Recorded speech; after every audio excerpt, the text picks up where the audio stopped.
Bienvenue sur le podcast du Monday Meeting. Mais qu'est-ce que le Monday Meeting ? C'est la rencontre d'amis entrepreneurs réunis autour d'une table ronde afin de discuter en toute simplicité de leur parcours dans l'entrepreneuriat. Et aujourd'hui, je suis très honoré, très heureux, très fier de pouvoir recevoir l'un des membres fondateurs du Monday Meeting qui s'est déjà exprimé au cours d'un épisode complet dans ce podcast même. Tu es ici chez toi, mon frérot. J'ai nommé Charles. Merci les gars, merci de me recevoir encore, ça fait trop plaisir d'être ici. Ça fait toujours bizarre, D'être reçu chez soi ? D'être reçu chez soi, mais d'être reçu surtout dans un contexte où... Ça commence. You know, baby, because I'm American. I'm never give up, you know. Ça va être beaucoup de ça, mais surtout que je vous écoute toutes les semaines. Et donc j'entends vos voix toutes les semaines et chaque fois que je reviens ici, ça fait bizarre. Ouais. Ça fait trop bizarre. C'est juste...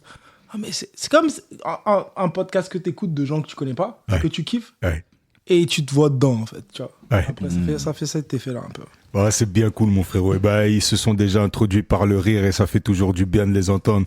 Les fidèles comparses et associés. Ah bon. J'ai nommé Félix. Yup. Et j'ai nommé Serge. C'est ça. Comment ça va, les gars ? Ça va bien. Impeccable. Et toi, frérot ? Moi, je suis fatigué. Oh, ça va aller dans 2 minutes. Je suis vidé. J'ai deux petites annonces en intro. La première, c'est un remerciement appuyé à l'atelier de Metz Très appuyé. qui nous accompagne dans cette conversation. Exactement, à travers des magnifiques cookies. Ah là là. Bon. Incroyable. Est-ce que on a déjà mangé la moitié ? La moitié. Donc elle va accompagner le reste. Et la deuxième, c'est que je vous annonce que cet épisode est la suite d'un épisode qui n'a pas été enregistré, puisqu'on vient d'avoir une conversation de 2 heures qui était passionnante, C'est dommage mais pour dont vous. vous n'aurez aucune trace. Et dont un des membres est toujours porté disparu. Voilà. il a juste eu le temps de prendre le meilleur, les macadamia là, que j'ai pas encore goûté là, et il s'est barré avec. Voilà. Ouais, c'est vrai, c'est ça. Mais tu vois, là où je suis très très content, c'est qu'on ait mis en place ce podcast parce que le nombre de discussions qu'on a pu avoir comme ça en off, finalement, aujourd'hui, on en a quoi ? 33 qui sont disponibles sur toutes les plateformes. Et ça, c'est déjà bien 33 déjà ? cool. Et ouais. Ouais, au moment où on enregistre, parce qu'au moment où ça va être diffusé, il y en aura un peu plus. Eh ouais. Félicitations, les gars. Donc, en Merci fait, officiellement, si on prend le contrat de départ, on est déjà dans la saison 2. Ouais. Non, mais Mais bon, C'était combien le contrat de départ ? 32. Bah, moi, j'avais dit 120, mais Ouais, après, mais on a chacun c'est moi qui impose. Tiens Ouais. Tiens C'est de ça qu'on parle aujourd'hui, non ? tu vois la passe D. Incroyable la transition. En profondeur. Ah là là là là. On peut même pas chatouiller l'actualité de l'euro parce qu'on sait pas où on en sera. Mais Non. quelques signes indicateurs nous disent que la tèche à Dedeche va peut-être nous servir, mais il y a que ça qui nous servira. Mais passe décisive incroyable, passe en profondeur incroyable. Il me reste plus qu'à planter dans les filets. Il faut pas que je rate. Et du coup, aujourd'hui, nous avons une thématique qu'on va venir chatouiller ensemble, tous les 4, qui est ni plus ni moins que la thématique de l'ego. Ah. C'est pour ça qu'il y avait du zouk juste avant. Exactement. Alors déjà, de quoi parle-t-on ? Est-ce qu'on parle des petits jouets qui sont nés dans les années 60 et qu'on encapsule ? Je ne crois pas. Est-ce qu'on parle de celles que nos amis ivoiriens tutoient en disant l'ego ? Je ne crois pas. Sauf si vous voulez qu'on parle de ça, les gars. C'est une discussion. ça bégaye fort. C'est une discussion, on va dire, qui Non, on va continuera en off. Ah, c'est Du bien. coup, on va s'attaquer à l'ego L''E-G-O. E-G-O. Et Géo. Ah, Très bien. Les deux sont valides. Parce que si on prend le latin, il n'y a pas d'accent. Ouais. Eh ouais, les gars. Correct. Merci Bernard Pivot. Du coup, Qu'est-ce qu'on fait dans ces cas-là ? Eh ben, c'est très on simple. décroche la définition. Et je l'ai. Ah, c'est un podcast qui est bien préparé. C'est préparé. Non, mais il y a une production derrière. Je veux dire. Il y a les moyens, Il y a les moyens. Écoutez, on a 3 définitions pour le mot ego. La première, c'est nom donné au moi conçu comme sujet personnel. Donc le moi, M-O-I. Ouais. Moi, le jeu, quoi. La deuxième, c'est, celle-là, je la connaissais pas du tout. Dans une analyse de parenté, terme désignant le sujet pris comme référence, à partir de qui se situent les liens d'alliance et de consanguinité. Ça, c'est de la psychanalyse, non? Peut-être. Ouais. Et traduction usuelle en anglo-américain du terme... Non, ça c'est pour... L'américain. Américain. En terme freudien, ich, qui signifie aussi bien moi que je. Donc Das on ich. revient. Ich. Ich. Ich. Voilà. Ich. Voilà. Ouais. J'aurais toujours cru qu'il y avait une étymologie genre latine tout. Ego, ça Ego. veut dire moi. Ça doit être grec Ouais. ou latine. Ah, Bonne question. Ouais.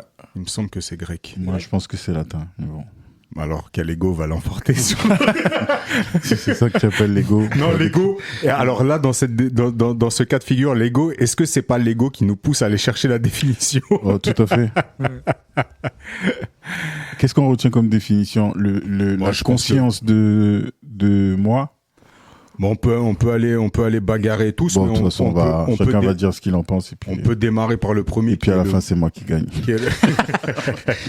Je pense qu'il arrive à point nommé cet épisode. Il arrive à point nommé.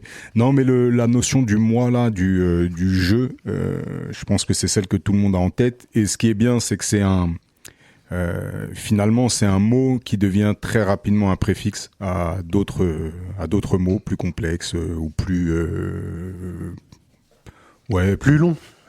Ouais, plus consistant. Non, on a l'égoïsme, l'égocentrisme, j'en ai pas d'autres là en tête, mais ok.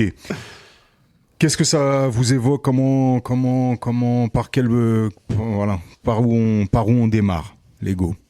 Est-ce que ça vous parle? Allez, on va commencer avec des questions simples. Voilà. Est-ce que vous pensez être sujet à ce mot, l'ego? Est-ce que c'est quelque chose que vous pouvez vous accaparer, dans lequel vous pouvez vous projeter à travers votre propre existence? Moi, j'aurais tendance à dire que ça serait inquiétant si on n'est pas conscient, puisque ego, c'est la conscience de soi. Donc, ouais, je pense qu'à un moment donné, il faut être conscient de ce qu'on est, ce qu'on vaut. Après, on va appeler ça comme on veut. Je pense que dans ta question, il y a déjà une petite orientation et qu'il y a le mot surdimensionné qui te chatouille. Donc, je vais le mettre de côté, mais pour moi, si tu n'as pas d'ego, c'est que tu n'as pas conscience de toi et c'est un problème. Donc, oui, moi, je suis tout à fait là-dedans.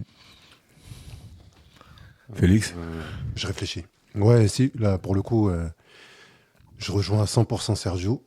En termes de conscience de soi, la conscience de soi, je pense que c'est la base d'un être humain, non? Oui, moi, je suis totalement en phase avec ça. Donc, je ne sais même pas s'il y a dans cette définition-là, en tout cas, qui est le fait d'avoir conscience de soi, je pense qu'à moins d'une maladie mentale, tout le monde connaît ce truc-là, en fait. Si on suit à cette définition. Et d'ailleurs, petit point, ego, c'est en latin et en grec. Donc, les gars, partout, moi, mal au centre. Non. L'ego d'aucun de nous deux n'est sauvé, là. Ah bah, normalement, tu devrais être content d'être à mon niveau. Voilà. Le décor est planté. Le décor est planté. Charles, toi, c'est comment? Non, pareil que vous, je pense que l'ego, mais c'est si tu la limites seulement la conscience de soi, je pense que tu limites trop la définition. Ça serait plus conscience de soi pour moi, mais aussi de ta propre valeur, tu vois. Donc, cross référence sur votre podcast sur la valeur. Mais c'est conscience de soi, oui, j'ai un cœur comme tout le monde, j'ai des pensées comme tout le monde, mais j'apporte de la valeur à ça. Et c'est quoi cette valeur que tu portes à ça, à tes pensées, à ceci, à cela? Ouais, je rejoins tout ce que vous avez dit. Ce qui est marrant avec ce mot-là, finalement, tu disais, Serge, dans ma façon de poser la question, alors je me rappelle plus comment je l'ai posée parce qu'elle était un peu déconstruite, mais tu as senti ce côté orientation. Toi, tu me posais la question, Félix, s'il y avait un problème finalement avec le fait d'être soi et d'avoir la conscience du soi. Et je me rends compte qu'en fait, ce mot, il a tout de suite une connotation péjorative quand il est évoqué. Ouais, c'est-à-dire qu'il est souvent associé à cet adjectif dont je parlais, surdimensionné. On dit souvent, t'as trop d'ego. T'es quelqu'un qui a de l'ego. Ouais, heureusement, j'ai envie de dire. Ouais. Parce que sinon, t'es une carpette. Le mot est lâché. Ouais. Donc, c'est important. C'est-à-dire que ça a l'air neutre, en fait, de dire avoir conscience de soi, mais en fait, soi, c'est ça qui est énorme, en fait. Ouais. C'est tout ce que tu fais. Tu te lèves le matin, et tu parles français et anglais comme certains, Tu jongles. tu vois. Tu as des connaissances, tu as une expertise, tu as des sentiments, tu as des accomplissements. Il y a quand même pas mal de choses qui se passent autour de toi et qui sont animées par, donc je vais faire une référence à ce qu'on disait sur la spiritualité il y a quelque temps, qui sont animées par un être dont tu as conscience. Donc ça se passe pas en dehors de toi, c'est toi qui pilotes ça. Et en fait, cette conscience d'être aux manettes de sa vie, moi je trouve ça indispensable. La question que je me pose à travers le fait que le terme il devienne péjoratif, c'est qu'est-ce que la société attend de toi? Pourquoi ce terme il est devenu péjoratif? Aujourd'hui, on est quand même dans un monde où c'est très ambivalent. Il y a le côté la société qui tend à être uniformisée et en même temps, on est dans la période, je pense, de l'histoire de l'humanité qui est la plus égocentrée, où on cherche le plus à de redéfinir ce qu'est le développement personnel, la légende personnelle, c'est des mots maintenant qui parlent à tout le monde, qui sont sur les réseaux. Et du coup, qu'est-ce qui fait que cette notion d'ego, elle puisse être connotée péjorative? C'est est-ce que la société accepte finalement que tu aies une forme d'ego jusqu'à une certaine limite? Est-ce qu'à un moment, il faut quand même se conformer? Je pense que pour justement que alors ça dépend des sociétés, mais la société Japonais. au global a des règles pour pouvoir fonctionner. Et le but, c'est, bon, tu parlais d'uniformisation, etc. Le but, c'est quand même gommer un petit peu toutes ces différences pour que chacun, entre guillemets, accepte les règles pour que ça fonctionne pour tout le monde. Et le problème de ça, ce que tu décris aujourd'hui, c'est qu'il y a des moyens dans les mains des gens, on va revenir sur ça, les réseaux sociaux, etc., qui te font reprendre en main cet ego-là et le construire beaucoup plus rapidement et malheureusement, souvent artificiellement. Artificiellement parce qu'on oublie la première notion qui est justement se connaître soi. Là où tu disais que la complexité vient du mot soi, c'est ça, c'est le définir. C'est ça. Et aujourd'hui, on est dans une ère où en fait, on prend pas conscience de qui on est, on se définit comme on veut. Donc tu prends, je dis ça souvent à ce micro, je pense, tu prends ton Instagram, tu fais modifier le profil et tu écris ce que tu veux.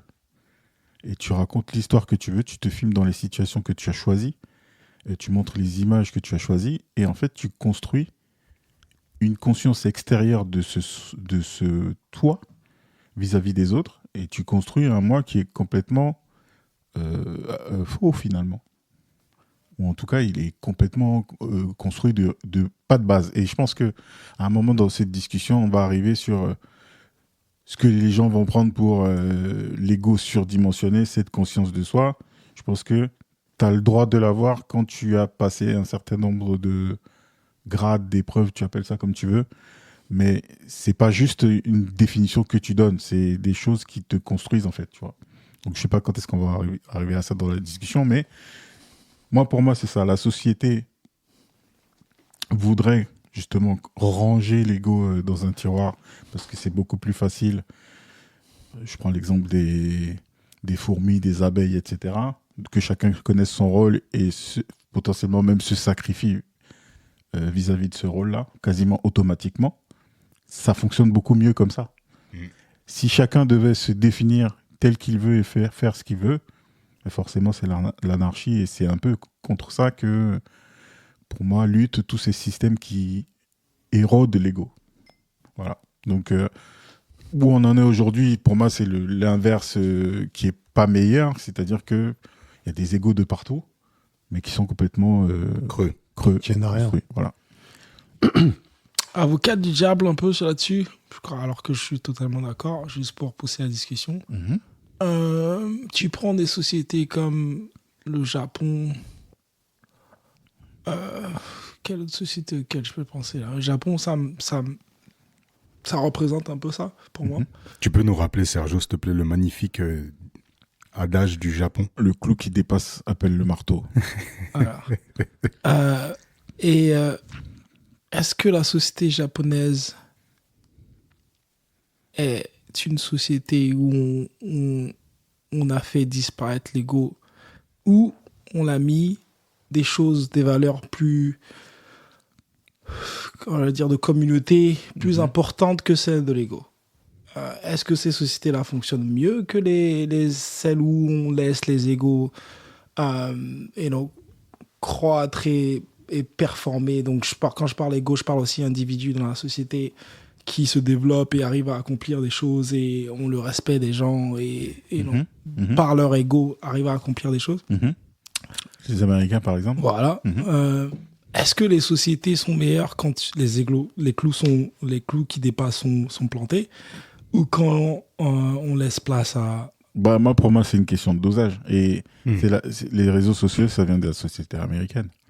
Tu vois, donc ce truc-là de dire, effectivement, je pars du Far West, on court tous là-bas et chacun va chercher son or, et celui qui en a le plus, c'est celui qui est le meilleur, forcément, c'est antinomique vis-à-vis de ce qu'on décrit dans la société japonaise, où tout le monde est un peu dans cet ordre établi-là.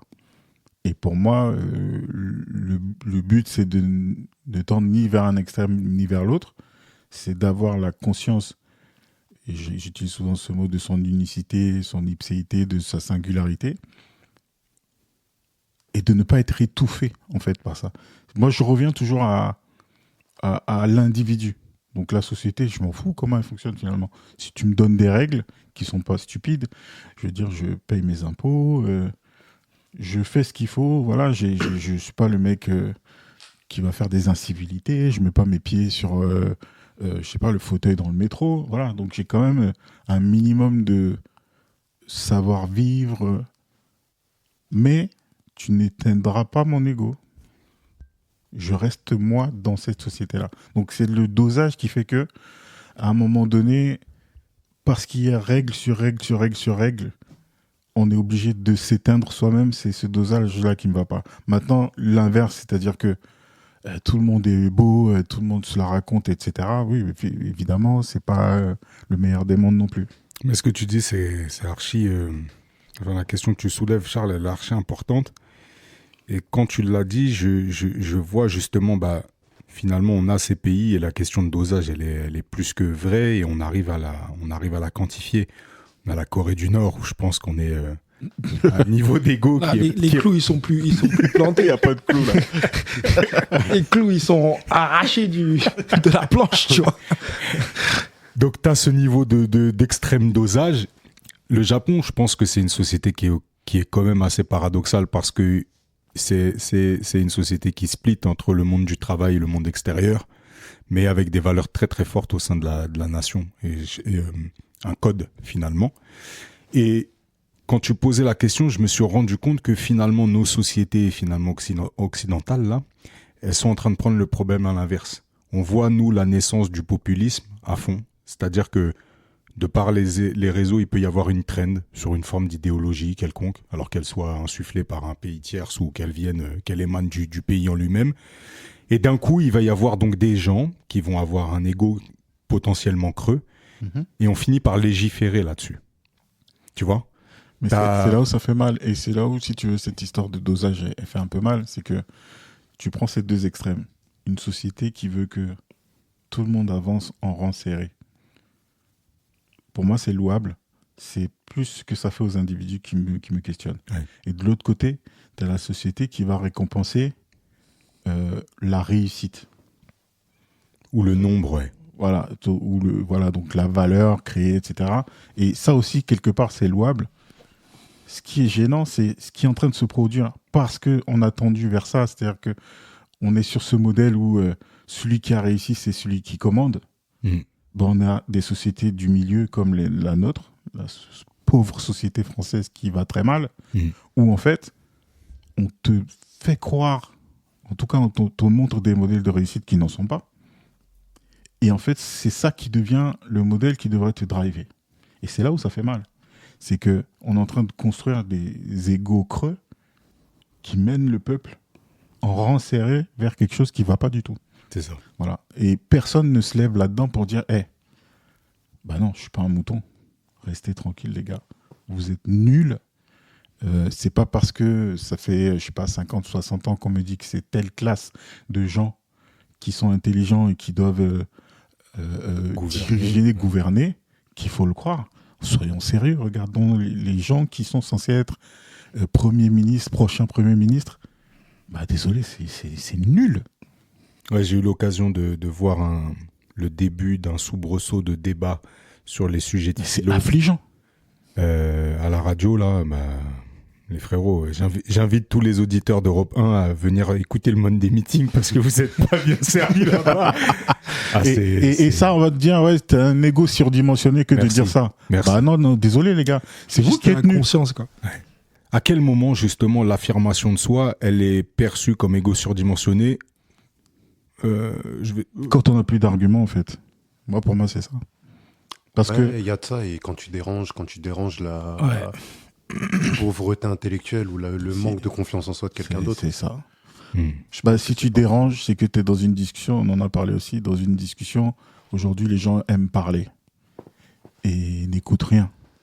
Et quand on n'arrive plus à discuter, échanger et argumenter, on est dépassé. Enfin, on a ces mécanismes-là, on va dire, bah non, ouais, lui, il se prend pour... Non, réponds, je suis là, réponds. Et discutons. Tu veux pas discuter, c'est que tu ne peux pas discuter.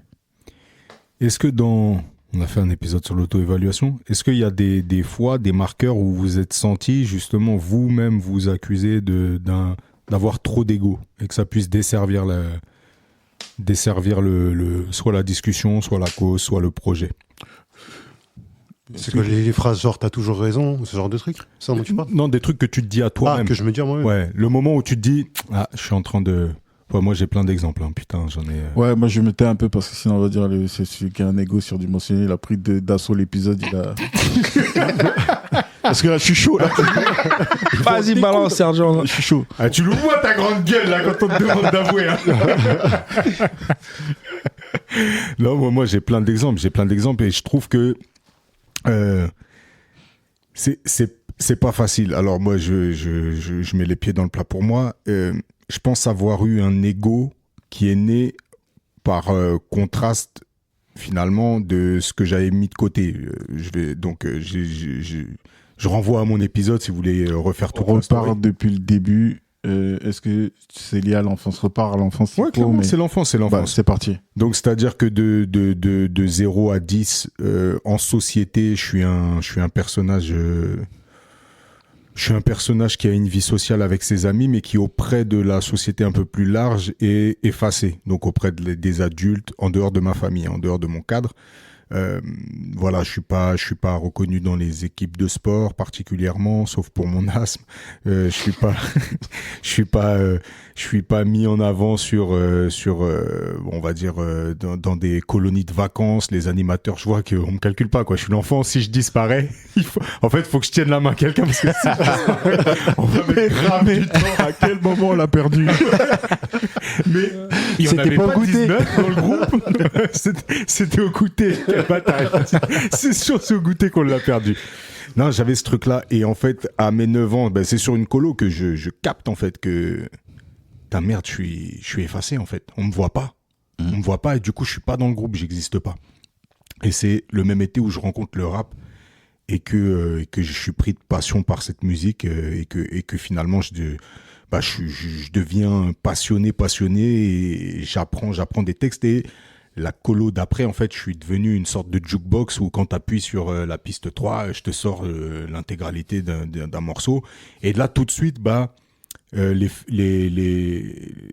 animateurs, les adultes référents mettent le doigt dessus sur cette valeur aussi et se disent tu vas conclure le spectacle de la colo et puis tiens viens dans ma chambre parce que nous aussi on fait du rap, écoute nani. Et en fait je me mets à ça y est, je suis visible et mon ego l'ego tel que je le conçois aujourd'hui, il naît à ce moment-là et je me rends compte que plus jamais je devrais être effacé. Mais je vois en contradiction aussi qu'il y a des moments où tu manques de dosage sur toi-même. Tu manques de dosage et donc ça crée ta confiance en toi, mais en même temps, il y a d'autres fois où ça peut te pénaliser. Ça peut te pénaliser. Moi, j'ai le cas dans des relations amoureuses.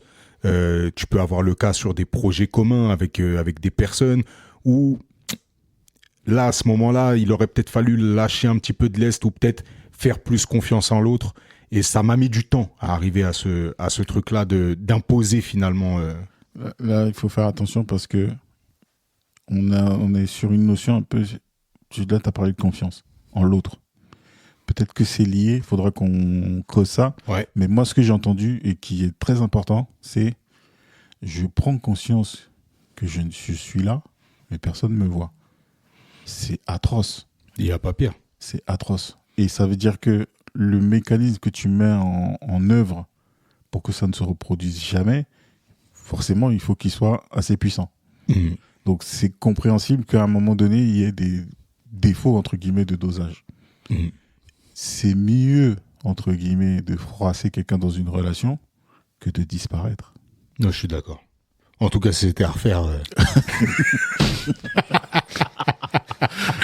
Désolé. Voilà. Thanos.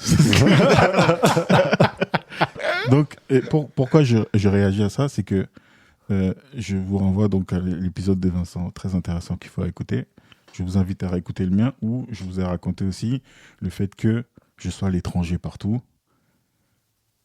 que je sois, donc quand je rentre chez moi, je prends du poids, je suis le petit gros, les moqueries, les machins, tout ça. Et petit à petit, je me construis, j'en ai pas conscience, mais je me construis contre ça. Et c'est fini. Il n'y a pas de retour en arrière. Personne ne me marchera plus sur la tête. Ils ont créé un monstre. Ils le regrettent toute leur vie. C'est Merci les gars. terminé. Merci les enfants. Voilà. Donc, au fait, tu peux me dire ce que tu veux surdimensionner, etc. Non. J'en ai pris conscience. Je l'ai construit. Bon courage pour le déconstruire. Ouais, non, c'est clair. Cette histoire. En fait, tu vois, ça revient à ce que je disais. Je reviens à ce que je disais tout à l'heure. C'est l'ego, pour moi, c'est la prise de conscience, pas seulement de soi, mais de la valeur de soi. Tu vois. Et quand tu commences à valoriser ta personne, ce que tu sais faire, et l'impact que ça peut avoir sur les gens aussi, tu commences à te donner. Le dosage commence à se faire comparer. Tu commences à faire le dosage comparé à d'autres personnes. Okay, où est-ce que mon ego peut se situer ou tout ça. Après, tu as cette notion de quand est-ce que tu dois le mettre, ou quand est-ce que tu dois le garder pour toi, quand est-ce que tu dois l'exprimer, quand est-ce que tu... C'est la question de dosage dont on parlait tout à l'heure qui est importante, moi, je trouve, dans l'ego. Tout le monde devrait en avoir. Ça fait partie de ce qui te... Tu l'as fait le rapport tout à l'heure à la confiance, tu vois, ton ego. Pour moi, le meilleur exemple, quand tu parles d'ego, toujours, c'est les sportifs de haut niveau. Et quand tu prends les sportifs de haut niveau et tu prends un mec comme Zlatan, par exemple, Ouais. tout le monde te parle de son ego. Tout le monde te parle de son ego. Mais tout le monde ne te parle pas de pourquoi il a cet ego-là. Parce qu'il fait 2 mètres, parce qu'il met des buts incroyables. Avant ça, et je fais le parallèle avec ce que dit Vincent, parce qu'il habite dans un quartier tout pourri, Ouais. en Suède, Qui En mange pas, banlieue. il mange rien. où il a rien à bouffer, et puis surtout, s'il disparaît, s'il s'efface, il se fait bouffer. Ouais. Donc il est obligé d'aboyer et de montrer qu'il a de la valeur. Donc en fait, ce mécanisme de défense que tu mets en place et qui construit, donc ce qui va être pour certains un monstre, parce qu'ils peuvent pas, comme je dis, tu peux pas assumer ça. Donc c'est un monstre. Mais ensuite, il y a la deuxième partie qui est très intéressante, c'est ce dont tu parlais. Et il a bossé. Et tout ce qui fait les buts, les machins, etc., c'est pas sorti de nulle part. C'est un processus qui est alimenté par cette peur-là de se faire manger, de disparaître, et qui fait que il a peut-être une discipline au-dessus de la moyenne. Et je pense que l'exemple que tu donnes, il est parfait, les sportifs de haut niveau. Ouais, mais machin, Cristiano, il se la raconte, Messi, il se la raconte, Jordan, il se la raconte. Tu vas t'entraîner avec lui quand il va à la salle 3 fois dans la journée? Ouais, et pendant 25 ans aussi, même plus que ça. Ouais. Et que les autres sont en train de dormir en boîte de nuit avec Lego. Bon, voilà. La boucle est bouclée. Non, je suis en pétard ce soir. Il a le game breaker. Ça fait du bien parce que c'est un sujet où souvent les gens appuient avec la pédale de frein. Je pense que nous, on est là pour lâcher les chevaux. Et là, on rentre dans le bain tranquillement, comme d'habitude, pour laisser parler la définition. Comment nous, on se l'interprète maintenant, on va pouvoir parler de ce qu'on vit. Moi, j'aime beaucoup ce référentiel des sportifs de haut niveau parce que ce soit des sportifs de haut niveau, les plus grands businessmen, les hommes politiques, je parle d'hommes politiques qui ont changé le monde. Hein. Je parle pas de Gabriel Attal. Voilà, le mot est dit. Je parle vraiment de personnes, de figures emblématiques qui ont incarné quelque chose et qu'on a voulu suivre, mais parce qu'ils apportaient quelque chose. Le dénominateur commun, c'est l'ego. Cet ego-là te permet de dire que je ne peux pas me permettre de ne pas être performant. Je peux pas me permettre de rester là. Je dois être en mouvement, je dois être en progression et je le dois. C'est même plus par rapport aux autres, c'est par rapport à ce que j'ai déterminé de ma valeur, comme tu dis. Ouais. Et cette valeur-là que tu t'octroies et tu t'interdis d'être en dessous. Ouais. Bon, on l'a dit, ça peut créer d'autres monstres, ça. Ouais. Non, c'est clairement, ça peut le faire, mais moi je pense que, tu vois, la partie où tu évites de créer des monstres, c'est quand tu as du respect pour ça, mais pas de la crainte, pas de la peur, tu vois.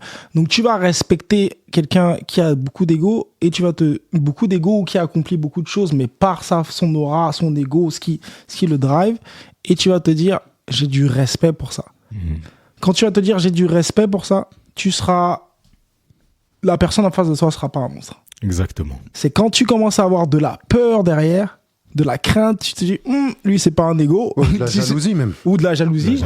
Ou de la jalousie. Là, c'est plus forcément tu vois, c'est plus de l'ego surdimensionné. Je pense que c'est juste plus des comment dire ça, des personnes qui, déjà, ne lead pas par eux-mêmes, mais lead par ce qu'ils veulent accomplir, lead par l'emprise qu'ils ont sur la masse, mais pas par eux-mêmes, tu vois. Ibra, il met pas la pression aux gens parce qu'il veut leur faire peur ou quoi que ce soit, ou avoir plus d'influence sur la masse. Il est convaincu de ce qu'il incarne. Il est convaincu de ce qu'il incarne, il est convaincu de ce qu'il va faire sur le terrain, il est convaincu de qui il est. Et il est convaincu que l'autre n'est pas un référentiel. Voilà, en tout cas, c'est ce qui l'anime pour pouvoir dominer, tu vois. Ouais. Quand je dis dominer, je parle de dominer dans le sport, tu vois. Ouais. Ce que tu dis, c'est archi bien et ça me permet de faire le pont sur un truc que je voulais qu'on aborde. C'est justement, on a cette conscience de soi, cet ego-là qu'on cultive, qu'on fait naître en réaction ou en action, peu importe. Et à un moment, on va être confronté à d'autres personnes qui ont la même construction. On va être confronté à d'autres personnes qui ont aussi fait cette construction d'un ego, qui sont forts dans leur valeur. Et il y a des phrases, moi, comme ça, qui m'ont toujours marqué et que j'ai pu expérimenter dans ma vie. Cette phrase d'un célèbre philosophe du 9 de I qui dit « La puissance ne respecte que la puissance ». Et cette phrase-là me parle à fond parce que j'ai vu, moi, au cours de, finalement, mes expériences d'employé dans les différents tafs que j'ai fait, tu arrives parfois face à justement quelqu'un qui a cet ego-là. Mais il a cet ego qui est accompagné d'une aura qui fait en sorte qu'en fait, il a une valeur, tu vois. Et pour certains, il est présenté comme le tyran. C'est celui à qui on ne peut... Donc souvent, là je vais parler d'une personne en question, j'en ai deux en tête, mais en l'occurrence un qui était un chef d'établissement d'un internat, tu vois, qui était vraiment, moi qu'on m'a présenté comme un tyran, tu vois. Et quand je l'ai vu sur des réunions et tout, j'ai dit non, le gars, c'est un tyran. C'est un tyran. Quand j'ai compris pourquoi il était comme ça, c'est parce qu'il n'avait pas d'autre moyen, s'il voulait réussir sa mission, et parce que le gars il était en mission, il n'avait pas d'autre moyen que de driver ses équipes comme ça, parce qu'il était face à des incompétents réels. Et donc, quand on me l'a présenté, tu vois, on m'a fait cette image mentale là, et puis ensuite, moi j'ai voulu m'insérer dans ce projet-là, et j'ai voulu proposer des choses. Sauf que j'avais pas affaire à lui, j'avais affaire à ses subalternes. Et là, c'était toujours des barrières, tu vois. C'est non, ça va pas être possible parce que le Père Fouettard a dit non. Ouais, le père Fouettard, il a dit non. Et jusqu'au jour où tu te dis, bon, je vais pas pouvoir avancer, il va falloir que j'aille le voir, le père Fouettard, tu vois. Puis tu rentres dans le bureau du père Fouettard, tu t'assieds face à lui, tu discutes. Parce que pour toi, comme tu as un ego, l'être humain en face que toi n'est ni plus ni moins qu'un être humain, tu vois. Il est au-dessus de personne et tu n'es pas au-dessus de lui non plus. Donc, quand tu te mets à discuter et que l'échange il se fait naturellement, tu comprends cette phrase-là de la puissance respecte que la puissance. Non, celui qui a été perçu comme puissant, c'est parce que l'autre en face s'est senti impuissant. Pour moi, c'est ça le truc. Et en fait, tout va bien. Et quand tu ressors de là, tu as ce truc-là de mais comment ça se fait que c'est passé? Comment ça se fait que ça a été accepté? Comment ça... Mais en fait, c'est parce que c'est normal. Est-ce que tu te rappelles rien cette histoire-là d'un podcast qu'on a enregistré il n'y a pas très longtemps? On a reçu il y a quelques semaines mon pote Jimmy. Ouais. Et ce que je vois... En fait, je pense que je vous en avais parlé en off, mais au micro, il fallait que ce soit lui-même qui raconte cette histoire-là. Et lui, effectivement, c'est exactement l'histoire que tu viens de raconter, c'est-à-dire qu'il était dépeint comme l'ogre, tu vois, de l'agence. Tu parles, il te gobe. Tu vois. Oui. Et donc, il voit arriver il voit arriver un autre ogre. Un têtu. Et ils se disent, bon, le têtu, il soulève un peu de poids là, on va voir s'il peut cadrer l'ogre, tu vois. Ouais. Et en fait, on a juste eu une discussion, les yeux dans les yeux, à l'aéroport. Et ça a fini par... un repas avec Méga à Toulouse et ça fait 12 ans que ça dure. Ouais. Parce qu'en fait, finalement, c'est ce que je dis, quand tu veux éteindre un individu qui a un ego suffisamment nourri pour résister à ça, tu tombes dans des syndromes, vous avez utilisé plein de mots, tu te sens impuissant par rapport à ça, tu te sens jaloux, faible, ce que tu veux. Et ça nourrit que de la haine, des sentiments. Et j'aime beaucoup les définitions, donc je vais encore en prendre une. Jalousie, sentiment hostile qu'on éprouve en voyant un autre jouir d'un avantage qu'on ne possède pas ou qu'on désirerait posséder seul. Bah, si tu ne le possèdes pas, essaie de le posséder. Si tu désires, fais le boulot pour. Du coup, on a déjà un bon élément de réponse sur la connotation péjorative de l'ego surdimensionné. Finalement, l'ego surdimensionné, est-ce que même il existe? C'est que tu peux pas l'assumer. Moi, c'est ce que j'ai dit depuis tout à l'heure. C'est ça. C'est-à-dire qu'un ego surdimensionné, c'est juste que le référentiel, celui qui l'a jugé de surdimensionné, c'est parce que lui, il l'a pas, en tout cas. Prenons l'exemple surdimensionné. Quand tu dis ego surdimensionné, tu vas prendre des Français qui parlent souvent des Américains. Pourquoi? Parce que tu as une société où, comme Sergio parlait tout à l'heure, tu as des gens qui veulent que tu sois dans les clous, et des gens qui veulent pas que tu jouisses de ton travail ou de ton talent in front of people. Tu peux pas juste pas tu peux pas montrer ce que si tu as envie d'acheter des colliers en or ou juste faire ce que tu veux avec ta réussite. T'es pointé du doigt comme quelqu'un qui est vénal ou qui est juste, qui n'a pas quelque chose de, comment les Français aiment dire ça, bienséance, voilà, bienfaisance, de philosophique, de réfléchi. Tu prends les Américains, ils vont te dire, ils vont jamais te dire que tu as trop d'ego si tu te trouves beau. Si tu dis je me trouve beau à la radio, les Français, les premières choses qu'ils vont te dire, il a pris la grosse tête, lui. Ouais. Ouais, tu vas à la radio, ok, ouais, je suis beau, je suis un bon rappeur, je chante bien. Les gens vont dire oui, si c'est le cas. Si c'est le cas, les gens vont te dire oui, c'est vrai. Ouais. Tu vois, en France, que ce soit le cas ou pas le cas, les gens te disent il a la grosse tête. Ça veut dire que c'est même pire parce que des fois, tu dis même pas que t'es beau, tu l'es et on va te dire non, il est moche, lui. Voilà. Donc, t'as un sérieux problème dans comment on construit les mentalités des gens par rapport à leur ego.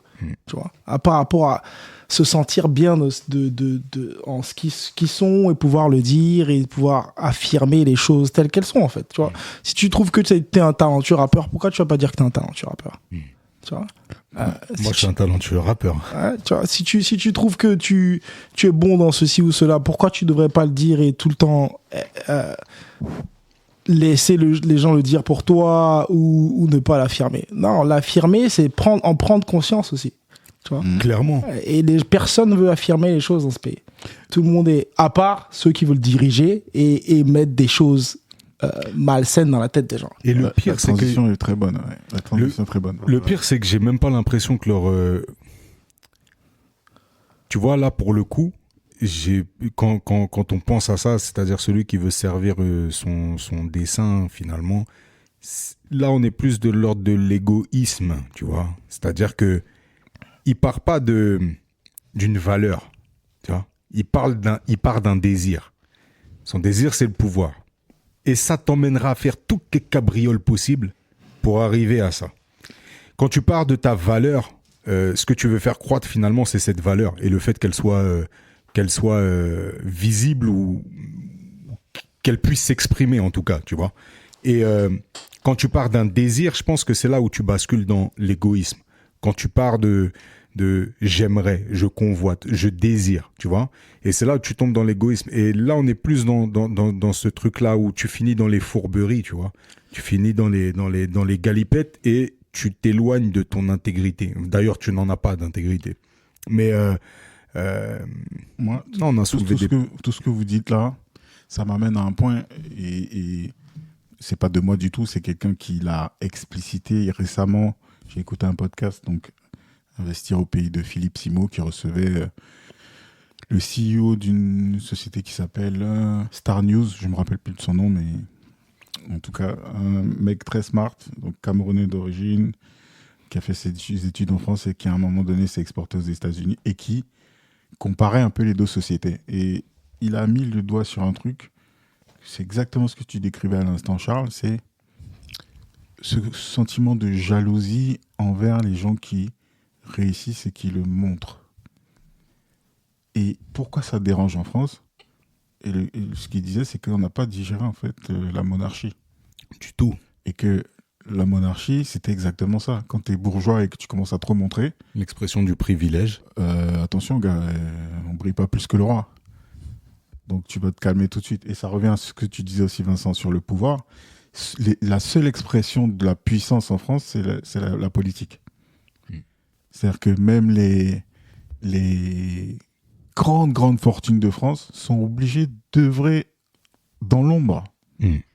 Ils se pointent pas comme ça pour dire on va à gauche, à droite. Sinon, ils se font taper du doigt. Voilà, sauf maintenant, malheureusement, c'est le côté sombre avec des Bolloré qui commencent à tirer des ficelles avec les médias, etc.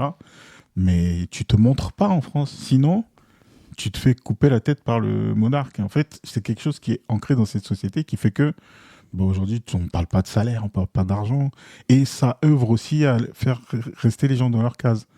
Ah bon, ouais, tu sais, bon, voilà, le voisin, peut-être qu'il gagne plus que toi, moins que toi.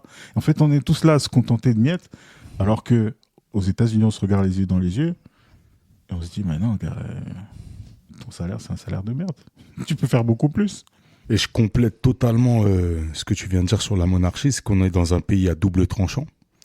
Parce qu'en effet, quand tu brillais plus que le roi, on te coupait la tête. Et finalement, nous, notre histoire contemporaine, elle naît avec la Révolution française. Ouais. Époque où, quand tu avais un privilège, on te coupait la tête. Par la masse, du coup. Donc, qui instigue la Le terreur. marteau et l'enclume. Exactement. Et on a digéré ni l'un ni l'autre, finalement. Tu vois. Donc, Ben, c'est ce qu'on te rabâche dans tes cahiers, dans tes livres depuis qu'on t'a ramené à l'école. ouais, c'est-à-dire, quand tu es en haut, il faut pas que ceux d'en bas s'en sortent. Donc, en fait, on construit tout pour que tu restes tranquille. Et quand tu es en bas, celui d'en haut, c'est forcément le connard. Le tyran. Ouais. Voilà. Ben, faut voir comment, tu vois, tu prends un mec comme Bernard Arnault, Il c'est un est mec super qui est mal vu. détesté. Détesté. Mais tu me demandes les raisons derrière ça. Il y en a légitimement aucune. Ben non. Ça veut dire, tu prends Bettencourt, je me rappelle quand il y a les escroqueries autour d'elle, quand elle léguait sa fortune à un mec qui essayait l'escroquerie, tout ça, les gens lui tombaient dessus pour aucune raison. Tu vois ? Pourquoi ? Parce que c'est la femme la plus riche. Peut-être pas au monde, peut-être au monde d'ailleurs. Si mais la femme, femme, ça a été la femme la plus C'était la riche. femme. Ça a été, ouais. Sa fille a repris et elle a multiplié par 3 en 4 ans, je crois. ça, moi, j'ai jamais compris en France et je le comprendrai jamais. Je le comprendrai jamais. Ça, mais tu le vois à tous les niveaux. Ça veut dire, tu vas dans un gym, tu vas dans un taf, les employés se plaindront toujours du CEO. Mais toujours. Du patronat. Du patronat. Ils se plaindront toujours. Que le mec se tue pour eux ou pas, Ouais. ils se plaindront toujours. C'est une constante. Moi, j'ai jamais entendu un mec en France me dire « Ouais, j'ai un bête de patron, tout se passe bien avec lui. » Il me fait J'ai jamais entendu ça. Il y aura toujours un truc derrière qui est autour de soit de la jalousie, soit... Tu sais combien il gagne? Ouais. Je vous ai toujours dit, je n'aurai jamais de salarié en France. Quelle que soit ma situation, je n'aurai jamais de salarié. Il y a 10 ans, je t'aurais dit, tu pourrais inventer Uber. Donc, je peux avoir des partenaires, des prestataires, jamais de salariés. C'est ouf. Moi, ça m'a toujours choqué. Mais est-ce que le truc, il est pas en train de changer avec notre génération? Franchement, Ça empire, je crois. moi, je sais pas. Ça empire. La vraie grosse différence, le truc qui m'a le fait me rendre encore le plus, j'ai envie de dire, je la raconte, mais je m'en fous, c'est que mon frère, c'est un CEO aux US, tu vois. Et il y a des gens qui savaient pas que c'était mon frère. Des gens d'ici ou des gens de là-bas? Des gens de là-bas. Ok. Qui savaient pas que c'était mon frère. Et qui ont parlé de lui devant moi plusieurs fois. Tu vois. Ouais. Et je dis, regarde des employés qui parlent de leur CEO. Regarde comment ils l'encensent. Tu vois. Regarde comment ils sont fiers faire partir de la boîte pour laquelle ils travaillent. Ouais. J'ai jamais vu ça en France. Ouais. Mais jamais. En France, tu rentres dans les bureaux, tu dis « Je suis le petit frère du boss ». Comme ça, t'es sûr de pas entendre tu es obligé de gifler quelqu'un. Ouais, ou tu es sûr qu'ils vont te pointer du doigt tout de suite en te disant « Ah, lui, c'est le parvenu. Il est né avec un truc dans la bouche, blablabla, bla, tu vois. » Non, il y a vraiment des disparités. Là, on fait une grosse... On a sauté de l'ego à ça, mais ça fait partie de comment tu te perçois, quoi. Comment tu te perçois et comment tu perçois ta valeur par rapport aux autres, tu vois. Si t'es un employé dans une boîte et tu te dis un jour que tu peux devenir le CEO, tu seras pas là tout le temps à pointer le CEO du doigt, mais tu seras là à regarder comment le CEO fonctionne, prendre les bons trucs de ce que le CEO fait et te dire, bon, voilà les chemins pour devenir CEO. Clairement. Si ton goal, c'est de rester employé, tu tireras toujours, tu passeras ton temps à tirer sur le CEO parce qu'il y a pas grand-chose d'autre à faire, quoi. Tu vois. Et ça, c'est ta perception de ta valeur, de ton ego, de ce que tu veux accomplir à quelqu'un qui a, soi-disant, quelqu'un qui est plus haut gradé que toi, ou plus a plus d'accomplissements que toi. Ouais. Mais tu vois, je me demandais, est-ce qu'il y avait justement des tips, des entraînements pour forger l'ego, tout ça, mais... Le travail, c'est pas mal, hein.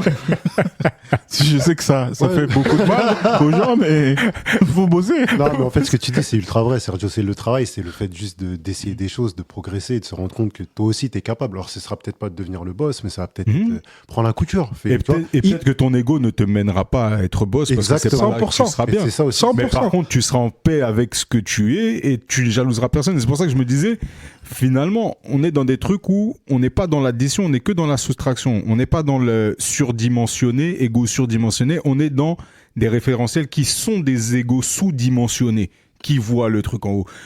Quand tu veux travailler ton ego, commence par soustraire cette notion de jalousie qu'exprimait Félix, cette notion de convoitise, cette notion de lui est plus haut que moi. T'es en train de te rabaisser toi. Si tu mets un mec au-dessus de toi, moi, c'est des notions que j'ai jamais compris de hiérarchiser des individus. C'est un truc que j'arrive pas, tu vois. C'est-à-dire que un individu quel qu'il soit, je le vois comme une masse de chair et d'os avec une âme à l'intérieur. Je vois pas en quoi il est supérieur à moi et je vois pas en quoi moi je lui serais inférieur ou quoi que ce soit, ou moi je serais supérieur à ce mec-là. Mais quand tu places la personne au-dessus, t'es juste en train de te foutre en dessous. T'es juste en train de détruire la valeur que tu peux construire. Tu peux construire pour toi-même, tu vois. Donc, c'est pour ça, je pense qu'ici, on est 4 personnes. Moi, je suis pas ce qu'ils appellent souvent des fanboys, tu vois. Il y a personne qui va marcher dans la rue ici de Poutine à je sais pas qui. Et je vais dire, oh, il y a Poutine, laisse-moi aller prendre une photo. Je m'en bats les couilles. Je m'en bats. Peut-être il y a des gens pour qui j'aurais prendre une photo. Mais ils sont plus là. Ronnie. Non, franchement, il y en a 2. Non, mais, Il y a Mandela, je crois. Ouais. Et il y a peut-être Zizou parce qu'il a changé mon enfance.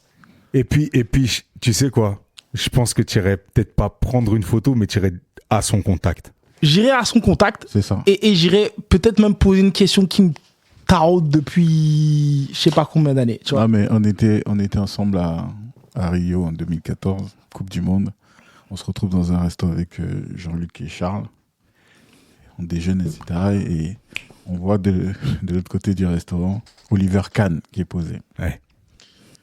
Moi, quand j'étais petit, je vous ai dit, j'étais gardien de but. Donc, c'est des personnages auxquels je fais attention quand je regarde le foot. Ouais. Donc, je me suis levé, j'ai vu qu'il était en charmante compagnie. Je suis allé le voir, donc je lui ai dit je m'excuse d'avance de venir briser ce petit moment-là. C'était juste pour vous serrer la main. Pas d'histoire de photo, de rien. Ouais. Au début, tu sentais que quand il m'a vu arriver, il se disait ouais, encore un qui va, tu vois. Ouais. Il m'a serré la main, il m'a tapé son sourire, je suis parti. Fin. Et comme il dit, il n'y a pas d'histoire de fan, c'est quelqu'un que je respecte pour son parcours. Ouais. Mais aux histoires de, je sais pas là, de coller des posters et puis se prendre pour, non, ça c'est... Bah, le mot, il est là, en fait. C'est le respect, tu vois. Respect. Tu vois. C'est respect pour ton... Peut-être, soit ton boss, ça peut être un enfoiré. Ok, ton boss, ça peut être un enfoiré. J'ai pas le contraire. Mais il a dû faire certaines choses bien pour être là où il est. Tu vois. Normalement. Il a dû faire quelque chose bien pour être là où il est. Donc, instead... Peut-être aux États-Unis. Oui, ouais. Non, mais regarde, même si tu prends le dernier des enfoirés il a dû, ici pour être CEO, il a dû faire quelque chose bien. Tu vois, même si c'est quelque chose qui est pas foncièrement bien vu, qui est pas, tu vois, il a dû faire. En tout cas, il a bien manœuvré. Il a bien manœuvré. Il a envoyé le bon texto. Il a eu le bon network. Il a eu quelque chose. Tu vois, il a fait quelque chose La bonne pipe. la bonne famille, non, ça peut être beaucoup de choses. En France, mais ce que je veux dire, c'est tu peux prendre quelque chose des gens qui sont soi-disant au-dessus de toi, tu vois, et le prendre et pas avoir à aduler la chose ou à la détester, mais regarder ça plus d'un œil genre critique et te dire bon, ça je peux prendre, ça je peux pas prendre, lui c'est un con, il a taillé 3 pipes, moi je savais pas 3 pipes, mais il y a moyen de faire autre chose. Ou il a taillé 3 pipes, mais il a taillé 3 pipes aux 3 bonnes personnes. Moi, je vais builder une relationship avec ces 3 personnes-là. J'ai pas besoin de tailler une pipe, mais je vais builder une relationship avec ces 3 personnes-là pour essayer d'arriver où je dois arriver. Spoiler alerte, ce sera pas le teaser, ça, les gars. pourquoi pas, allons-y. Non, mais tu vois, cette notion de puppy, là, c'est vrai, c'est des trucs qui reviennent souvent. Tu sais, il a dû... Oh, elle est passée sous le bureau, sous les trucs, nanana. Jalousie. Et alors? Il y a ça et surtout jalousie, tu vois. À quel moment ça devient ton dos à toi? À quel moment ça devient ton problème? La personne a fait ce qu'elle devait faire. Si toi, ta projection, c'est ça, c'est-à-dire que la personne n'a pu arriver que là parce qu'elle s'est dégradée ou quoi que ce soit, en quoi ça reste même ton problème? La personne, elle est arrivée là où elle est arrivée, en tout cas. Bon. Toi, t'es là. Mettons les pieds dans le plat. On a fait un épisode d'auto-évaluation, on a esquivé. On arrive sur l'ego, ça bavarde, ça bombe le torse. On parle de 4 gars qui ont conscience de leur valeur. Maintenant, là, est-ce que vous avez conscience de votre valeur vraiment? Ouais. On va faire un tour de table et puis on va mettre des notes sur 10. Non, moi je vais pas m'étaler sur toute la partie valeur, mais je vais dire un truc que je voulais mentionner avant qui m'a beaucoup aidé dans ma vie, dans la conscience de la valeur et surtout de comment tu utilises ton ego, c'est le sport. Encore, je reviens au sport parce que chaque fois que je rentre dans une salle de boxe thaï ou que je vais aller faire du sparring avec des gens, je sais ce que je suis capable de faire. Je sais que je suis pas le plus fort au monde, mais chaque fois que je rentre dans une salle, c'est moi against me. Donc je dois dominer le sparring avec toutes les personnes avec qui je vais sparrer. Si j'ai envie de le dominer. Tu vois, je suis arrivé au niveau, je me dis, aujourd'hui, de tous les élèves que j'ai, parfois, certains, je laisse travailler leur technique et ceux qui sont smart savent qu'ils me dominent pas, mais que je les laisse travailler. Et cet élément-là de confiance en soi et de ce que tu es capable de faire et de pas penser que le mec qui est en face de toi, qui fasse 2 mètres, 3 mètres, 4, 5 ou 6 mètres, peut te dominer, te donne une force qui a pas de valeur, quoi. La fois où je suis rentré dans un ring et je savais que j'allais gagner, la première fois ça m'est arrivé, ça a changé ma façon de vivre, ma façon de faire les choses. Tu rentres, dans ta tête, tu te dis, mais c'est sûr que je gagne ce combat. C'est sûr que je sais ce que je vais faire, je sais comment je vais le dominer. Et depuis que ça m'est arrivé, ce truc-là, je sais ma valeur, quoi, en gros. Tu vois, je sais comment me comporter, je sais comment utiliser ça pour me driver vers l'avant et me comparer même aux autres personnes qui sont plus...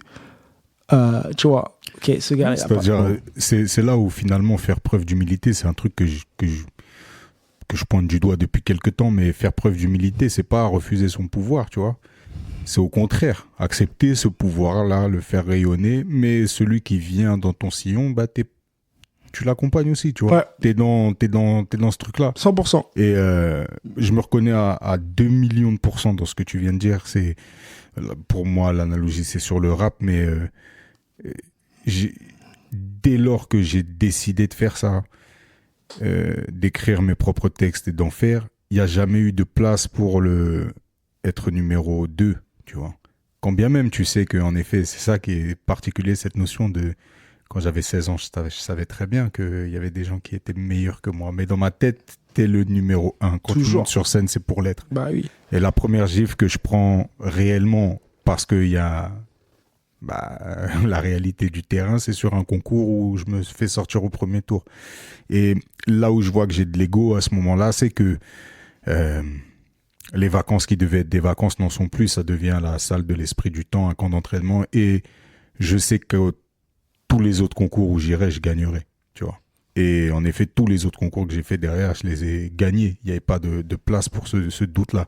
Et je vois en effet cette notion d'ego qui t'amène au travail, qui t'amène à incarner, qui t'amène à finalement croire en toi, à ta valeur.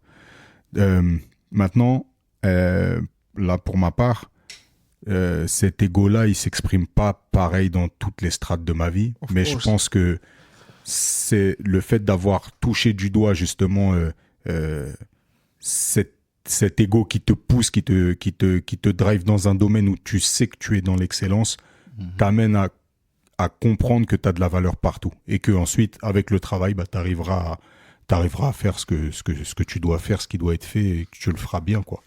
Moi, ce qui est cool, tu vois, dans ce que disait Charles, c'est que au début, j'ai dit, ouais, il y a un épisode qui n'a pas été enregistré. On revient sur des notions dont on parlait tout à l'heure. Et ce que tu n'as pas dit, par contre, dans ce que tu exprimais, Charles, c'est que cette super puissance-là, elle vient aussi du fait que tu as conscience de ce qu'il y a en bas, de la limite du bas. Ouais. C'est-à-dire que tu as conscience qu'à un moment, tu peux être vulnérable vis-à-vis de, tu disais, numéro 1, machin, tout ça. Quand tu as déjà connu l'échec, la défaite, et que tu l'as accepté, analysé, que tu as pu te rebeller contre ça, mis en place des choses pour ne plus se retrouver dans ces situations-là, cette construction fait que c'est beaucoup plus difficile de venir ébranler ça. Ouais, c'est fondamental. Parce que tu as pris conscience de ce que tu veux plus vivre là. Tu vois. Et moi, je vous dis ça à chaque fois, vous rigolez, je dis, je ne perds pas. Parce que quand je me mets dans un truc et je suis déterminé là-dedans, c'est pas pour jouer.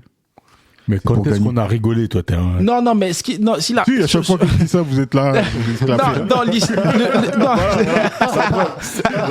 Le truc que tu... Parce qu'on a eu la discussion là-haut, parce qu'on a eu un podcast avant le podcast, comme on disait tout à l'heure. Et le premier truc qu'on parlait, c'était la vulnérabilité. Et ouais, avant de devenir ce mec-là, je me suis fait chicoter propre. Tu vois, je me suis fait chicoter par mon coach à l'époque, salement. Tu vois, ça te met là où tu dois être. Et comme il dit, tu fais le boulot pour que ça aille plus jamais. Jamais. Ouais, et puis même, jamais. tu dis avant d'être ce mec-là, mais je pense que tu peux être ce mec-là plein d'ego et ce mec-là vulnérable, c'est même pendant en vérité. Tu vois, que tu restes ce gars vulnérable. Oui, non, en fait, exactement, mais quand tu l'as... Quand t'es violent. Voilà, quand tu l'as subi et que tu prends conscience de ça, tu veux peut-être tu connais ce sentiment de vulnérabilité là que tu as, mais tu ne veux pas toucher avoir ce feeling là. Ouais. Tu sais qu'il existe, mais tu veux pas l'avoir pour X ou telle raison, tu vois. C'est comme il disait, ton ego, tu vois, celui que j'ai au sport, c'est pas le même que j'ai celui au boulot ou que j'ai dans une relationship, mais tu peux. Il est bon. On va laisser passer. Là, il voulait le sortir en français, mais il s'est dit. Ah non. Mon cerveau, il acceptera plus. Je ne si veux pas l'envoie. paraître vulnérable. mais en vrai, c'est super important de connaître le bas, tu vois. Quand t'as le bas, comme tu dis, you walk your way out. Je pense qu'il va falloir qu'on fasse un épisode sur l'échec, hein, parce que ça revient. Non, mais à c'est tous simple, les- tu vois. Il y a plein là, on va être beaucoup sur le sport. Je dis, quand tu fais de la musculation ou tu fais de la force athlétique, si tu veux, là où tu prends de l'expérience, de la confiance, c'est sur les barres qui sont restées sur toi, là. Et qui te touchent. Et qui font que, bah non, la prochaine fois, il faut que ça monte. Et ça monte une fois, et ça monte deux fois. Et tu sais que ça montera toujours parce que ça devient ta routine. Donc, quand quelqu'un arrive dans ton périmètre et commence à te parler de trucs en dessous, bah, tu sais déjà qu'il n'y a pas de discussion. Ouais. Donc, il va te dire, tu as un ego surdimensionné. Je te dis, non, juste là où tu allais, moi, je revenais. Hmm. Donc, forcément, tu vois, ça peut sonner arrogant et égoïste surdimensionné, mais c'est basé sur un fait. Et quand c'est un La fait, réalité. Hmm. il n'y a pas de discussion, en fait. Tu vois, c'est pas une vue de l'esprit. Je vais te mettre à l'amende. Donc, quand je dis... Attention, il est en train de. Pas plier le micro, tu vois. Là, il a attrapé le micro, il a dit, attends, viens là, petit. Quand je dis viens sur ce terrain-là, on va se voir, t'inquiète pas, je suis prêt. Tu vois, c'est pas ma bio Instagram. Hein. Hmm. C'est tu vas voir ce qui va se passer. Donc, quand ce sont des faits, moi, je vois pas pourquoi on parlait de surdimensionné. Quand Jordan dit, écoute, je vais fermer les yeux, je te mets le lancer franc sur la face, le gars, il sait pourquoi il dit ça. Tu l'as vu bosser, il a fait ça, il a bossé. Hein. Il vient, il fait comme si... non, il sait exactement ce qu'il est en train de faire. Et toi, tu tombes dans le panneau. Paf, ça rentre dedans. Ah ouais, il se la raconte. Non, Non, il sait. clairement. C'est tout, point. C'est toi qui es faible et qui es jaloux. Repars à la définition de jalousie et va travailler. Serge, est-ce que tu parles à quelqu'un réel derrière ce micro-là? À tous les gens qui parlent d'ego surdimensionné, allez travailler. J'ai l'impression qu'il était à deux doigts de sortir un blaze. Non, c'est pas du tout ça, mais... Non, mais je te rejoins à 2 millions de %. À 2 millions de %. Après, il y a un truc, il y a une différence entre ego surdimensionné et vantard. À la prétention. Ouais. La prétention. Quelqu'un qui étale, tu vois. Mais en fait, la différence, je pense, tu prends un mec comme Zlatan. C'est un mec qui étale, c'est un mec qui... Pas vraiment. Moi, je Mais- trouve pas qu'il étale, tu vois. Mais je trouve que derrière, il prouve. Moi, Non, moi, c'est quand ça, tu lui poses des questions à la con. Voilà. Moi, je trouve qu'il est super. Tout le monde sait qu'il est... Tout le monde pense ça de lui. First, il en joue beaucoup, tu vois.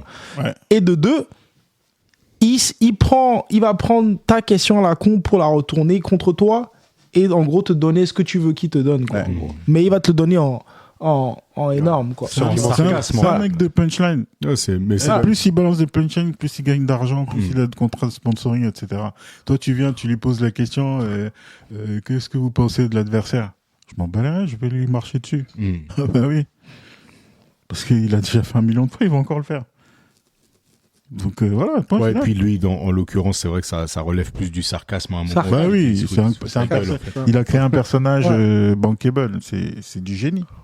Donc, désolé, je t'ai coupé dans la notion, mais du coup, la différence avec ceux qui étalent vraiment. Ouais, ceux qui étalent et ceux qui étalent, tu vois que c'est souvent dans la recherche, dans la recherche du travail qu'ils n'ont pas fait. La compensation. Ouais. La compensation du travail qui n'a pas été fait et la compensation de l'accomplissement qu'ils veulent avoir mais qu'ils n'ont pas encore eu.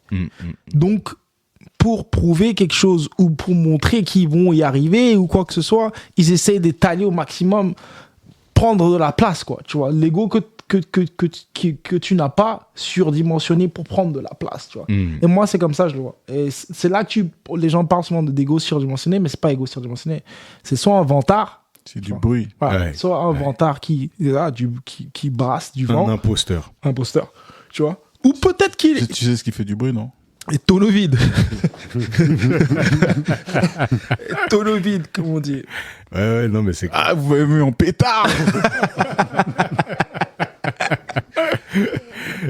Ah, c'est bien parce que, en fait, ce que j'aime là, à travers tout ce qu'on fait à chaque fois, c'est qu'on va piocher un mot du dictionnaire et c'est à ce moment-là que tu te rends compte de la puissance des mots aussi et comment, dans le quotidien, il y a certains mots qui sont totalement galvaudés, il y en a qui ont perdu leur sens, il y en a qui sont détournés. Et quand tu reviens sur ces notions-là, tu vois, j'avais pas du tout ce côté de passer de l'autre côté de la barrière et se dire... en vérité, c'est les gens qui sont dans un nivellement vers le bas qui n'acceptent pas ce truc-là, qui fait que tu parles d'ego surdimensionné à travers leur référentiel à eux. Donc, c'est bien cool d'avoir cette Dictionnaire notion toujours. Arrogance, insolence méprisante ou agressive. Mm. Moi, je t'ai dit que je vais te battre. Est-ce que c'est insolent, méprisant ou agressif? Je vais te battre, c'est un fait. Mm. Sinon, je la ferme. Faut juste pas le dire parce que t'es nul. Voilà, tu vois. C'est pas ce que je dis. Je dis, voilà, tu me dis, viens, on est en train de se faire une partie de FIFA. Mm. Non, merci. Parce que je sais que tu vas me taper. Non, mais après ça, c'est le problème, c'est que toi, t'acceptes pas de jouer. Ouais, mais pourquoi je joue? Mais parce que ça fait... Si je vais rien faire de bon. Non, J'ai pas fait le boulot. Le jeu fait partie Toi, de la vie. t'as tapé les knights pour maîtriser les combinaisons, pour pouvoir me mettre une raclée parce que moi je l'ai pas fait. Ah oui, non, Ben, mais je joue pas. s'il vient dans cet esprit-là, mais Ouais. c'est vrai que sur FIFA, c'est particulier. Ouais, c'est particulier. Ben, après, vous faites vos snaps à la con, là. Non, merci.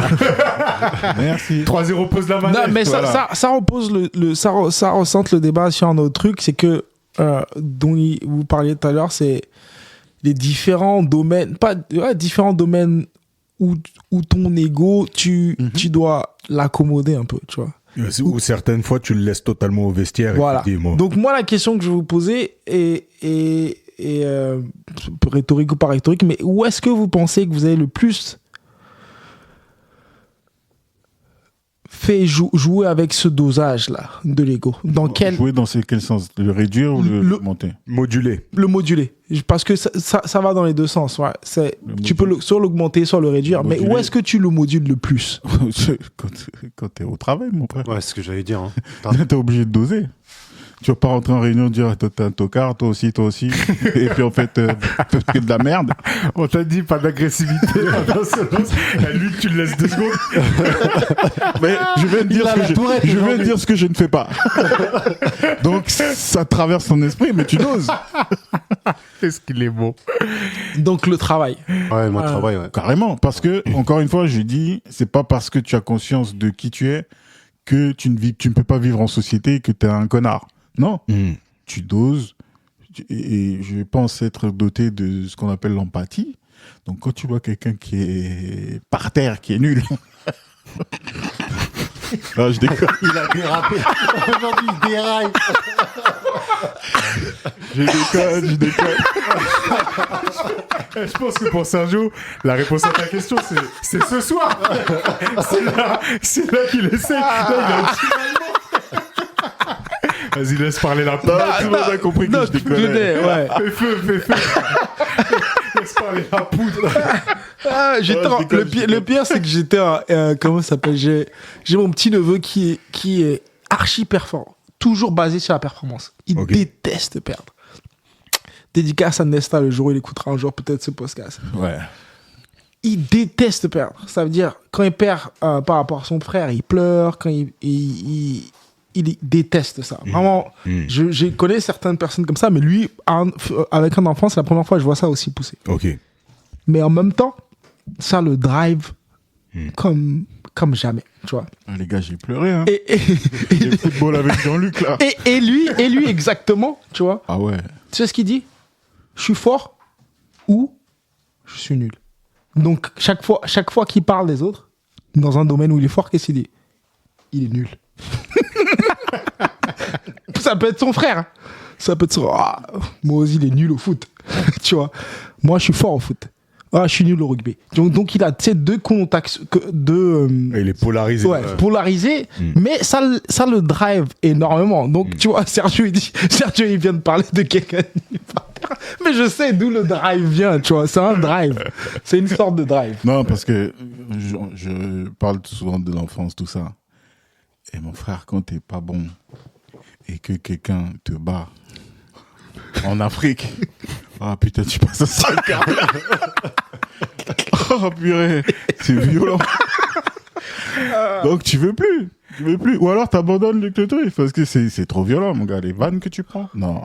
Moi, au taf, j'ai modulé, mais pas de ouf non plus, parce que j'ai toujours eu un petit problème avec le cadre, tu vois, avec l'autorité. J'ai toujours eu ce petit problème, donc mon ego, c'est quand même souvent exprimé. Là où je l'ai complètement étouffé, c'est quand les contraintes matérielles m'ont obligé à revenir dans un boulot, tu vois. Et même là, à l'intérieur, j'ai eu le comportement du gars qui joue au con parce que justement, il peut pas faire ce qui lui semble être quelque chose de stupide, tu vois. Donc,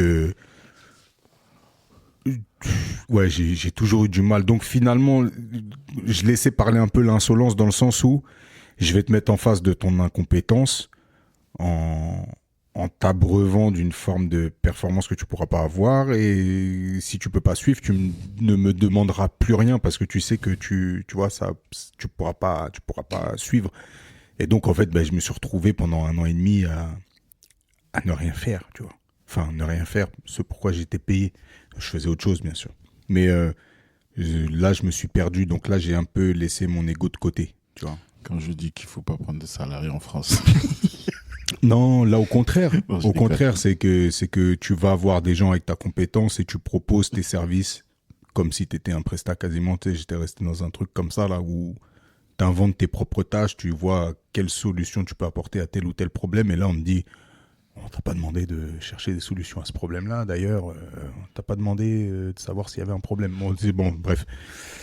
Mais là où j'ai pu moduler mon ego, je vais reprendre le rap, tu vois. C'est que l'ego que j'ai eu qui m'a poussé à me dire je suis meilleur, tu vois, je suis le numéro 1 quand je prends le micro, je sais que je vais froisser ceux qui sont à mes côtés en tout bien, tout honneur. Je pense que c'est la même chose pour toi dans la boxe, c'est-à-dire que... Ça fait pas de bien quand tu te froisses. Hein. Non, mais tu les froisses pas pour les détruire, tu les froisses parce que toi, t'es obligé envers toi-même, tu vois.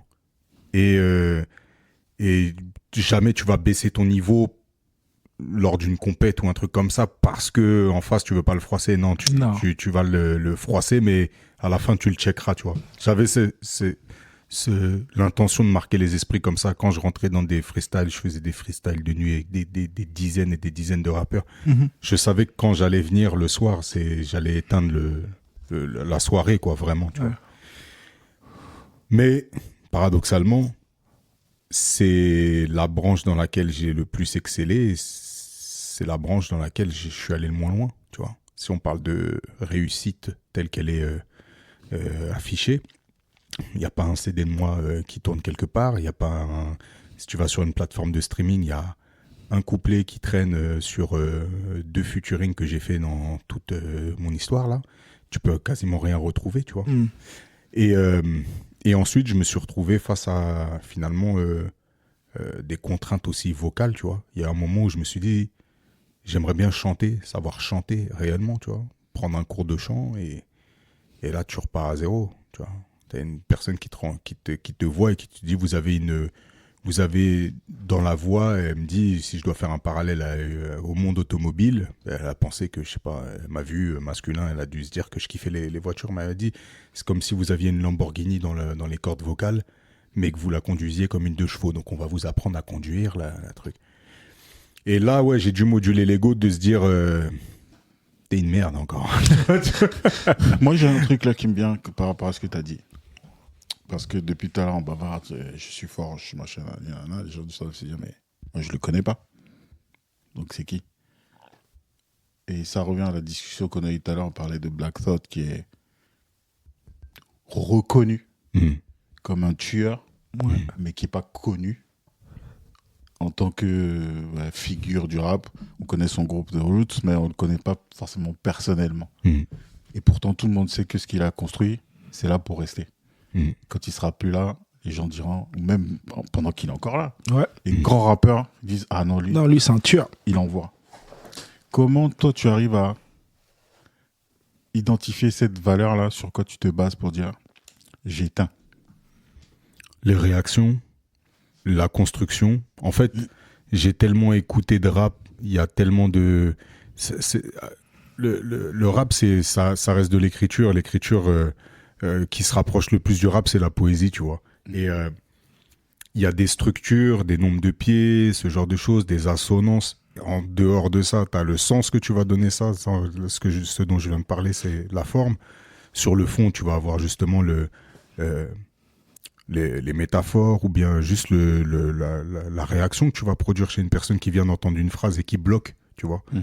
Deuxième chose, il y a l'impact du timbre. C'est-à-dire que mon timbre, ma voix, je l'ai beaucoup travaillé. Et je savais que quand je prenais un micro ou quand je rentrais, il se passe quelque chose, tu vois. Il y a des choses qui sont un peu de l'ordre de l'imperceptible. C'est que tu sens que les regards, ils se tournent. Il y a une attention particulière qui est portée parce qu'il se passe quelque chose d'autre. Et puis, tu as des référentiels autour de toi.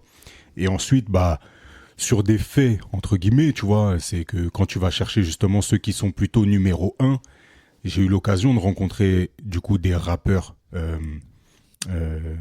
qui avaient pignon sur rue, et j'ai eu l'occasion d'exprimer mon art face à eux, tu vois. Et tu sens soit le plébiscite, soit en tout cas à minima la valeur qu'ils t'accordent, tu vois. Je pense à Youssoupha qui m'avait dit quelque chose de très intéressant, qui m'avait dit ouais, ce que tu fais, très peu de personnes peuvent le faire dans le rap. Maintenant, si je devais t'aider, j'aimerais voir comment tu t'aides toi-même. Voilà. Et ça, c'est une phrase qui m'est restée parce que force est de constater que depuis cette discussion-là, que j'avais eue avec lui et un autre rappeur qui s'appelle SP, donc je salue les deux à l'occasion, il n'y a pas forcément eu beaucoup de choses qui ont été mises en œuvre pour servir mon art, tu vois, pour le faire émerger. Mais attention, c'est pas la même chose. Ouais. Servir ton art, ça veut dire tu continues à bosser ton art. Non, justement, après ces épisodes-là, il y a une petite traversée du désert et maintenant, on y retourne. Ok. Parce que servir ton art et le faire émerger, ça n'a rien à voir. Ouais, là, c'est pour le coup les deux. Et je fais exprès de poser la question parce que c'est vrai que c'est un sujet dont tu parles régulièrement à ce micro, celui d'un Foncast, tu parles beaucoup du rap. Et en intro, je disais aussi qu'on est dans une ère où les gens se construisent donc cet ego factice là. Pour répondre à quelque chose, c'est la validation par la quantité. Ouais. Aujourd'hui, mais c'est pour savoir s'il est bon, combien il a de followers, combien il a de vues, combien il a de followers, combien il a de combien. Ouais, combien, ouais. On s'en bat les couilles.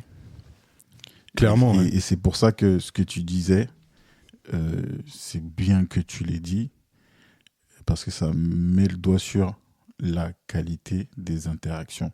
Le fait que tu aies ne serait-ce qu'une personne qui prend le temps d'interrompre sa journée pour écrire, parler, expliquer l'effet qu'elle a ressenti en consommant ton art, ça suffit largement à construire cette légende dont je parlais avec Black Thought, avec des gens comme ça qui travaillent sur le fond et pas sur la quantité. Et aujourd'hui, malheureusement, et je pense que c'est là où tu as besoin d'un ego solide, c'est de ne pas répondre à toutes ces sirènes-là qui sont de dire « Ah, mais il faut que tu sois connu. Il faut que ton art émerge. » Non, mais J'en ai rien à faire. Je suis très content d'être né à la période à laquelle je suis né et d'avoir ces référentiels qui sont de l'ordre plus justement du qualitatif que du quantitatif. Et aujourd'hui, je pense que ça doit être très difficile pour un gamin là qui est dans cette époque-là d'arriver à trouver un référentiel de qualité en le décorrélant de la quantité, tu vois. Ouais. J'avais une discussion là avec un bon frère à moi que je salue, Mohsin, qui me disait, on parlait du rappeur Jul, tu vois, et qui me disait ouais, franchement, ce mec-là, c'est vraiment un des meilleurs rappeurs, et qui derrière me dit, là il vient de sortir son 42e album. 42e album, tu vois. Et donc, du coup, même là, il y a cette corrélation qui est faite entre la quantité et la qualité, tu vois. Moi, je pense que l'un dessert même l'autre. Quand tu fais 42 albums, j'ai du mal à imaginer que tu n'aurais pas pu effacer... t'aurais pu garder, je pense, 1/10 de ça. Et Ouais, ressortir 4... Ça, c'est encore particulier, c'est un cas particulier, Jul.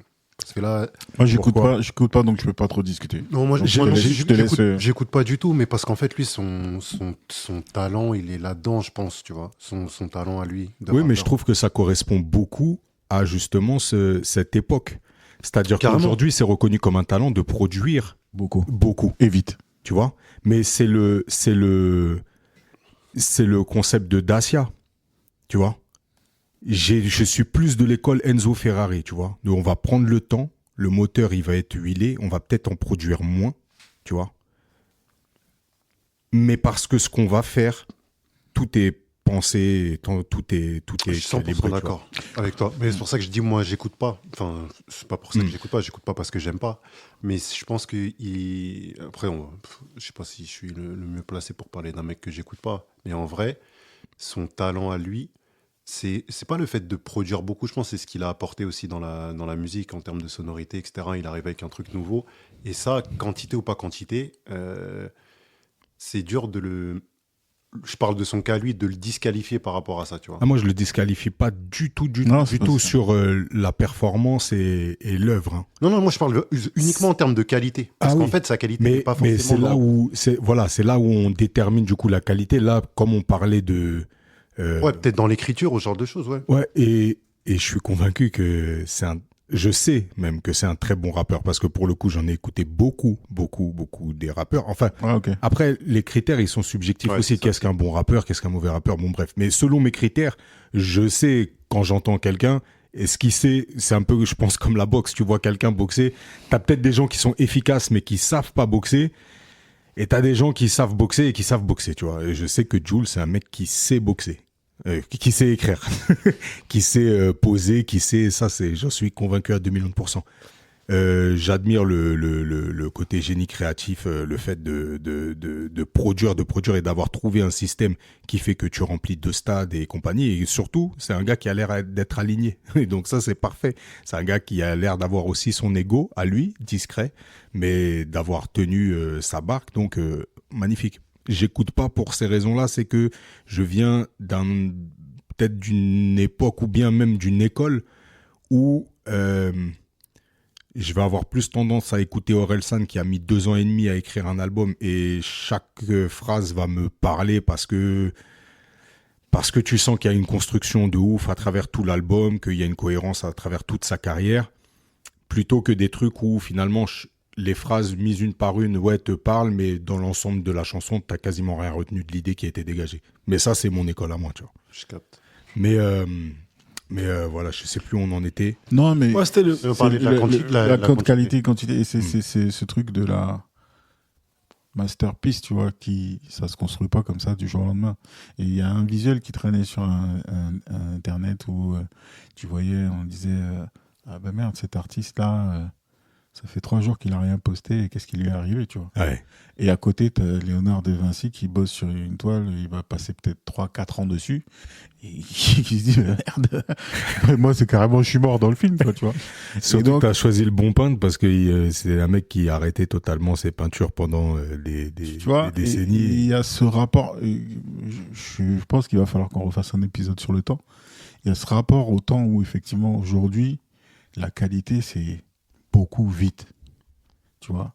Et se dire, tiens, je prends le temps, ne serait-ce que de réfléchir, de dire, ok, ah, tiens, il se passe ça en ce moment. Ah ben tiens, il faut le prendre, le transformer et le pondre là tout de suite. Ouais. Il n'y a pas de Il y a pas de digestion, digestion, ouais. Ouais. il n'y a pas de recul, tu vois, guerre en Ukraine, ce que tu veux. Mhm. J'aimerais bien que quelqu'un se dise, dans 20 ans, j'écris sur ce truc-là. Et j'ai assez de recul pour pouvoir l'assimiler. Mais l'histoire, les historiens ne peuvent même pas traiter Parce que quand on parle d'histoire contemporaine, je crois que ça se rapporte justement à des choses qui ont au moins 100 ans. Ouais. Tu vois. Ouais. Techniquement, sinon, t'es dans l'actu, en fait. Ouais. Tu vois. Et bah, je pense que c'est pour ça que, je pense que je fuis un peu l'actu et que, faut être patient avec moi, en fait.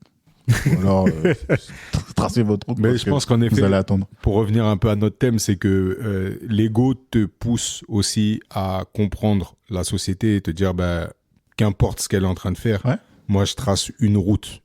Et force est de constater que ceux qui appliquent ça sont souvent suivis, sont souvent... vont avoir des gens qui reconnaissent cette valeur-là et qui vont y adhérer. Peut-être pas beaucoup, mais c'est bon comme ça. Et même s'ils ne sont pas suivis, ils sont souvent plus heureux. C'est bon comme ça. Ouais. Je reviens sur ma question originale sur le dosage de l'ego. Et vous m'avez tous dit travail et je suis un peu pas étonné, mais je me disais que vous avez mentionné quelque chose d'autre. Vous êtes tous des... Moi, je n'ai pas encore expérimenté ça, mais je pense qu'il y a quelque chose là-bas. Vous êtes tous des pères, ici, autour de la table. Ouais. Et je pense qu'il y a une dimension d'ego dans les relationships, enfant, papa ou pas, mais relationship tout court, tu vois. Comment on dit ça, ta relation avec un partenaire, ta relation avec tes frères, ta relation avec tes enfants. Non, mais là, moi, j'ai la réponse claire, frère. Là où j'ai le plus modulé, c'est avec ma femme, frère. Ok. Donc,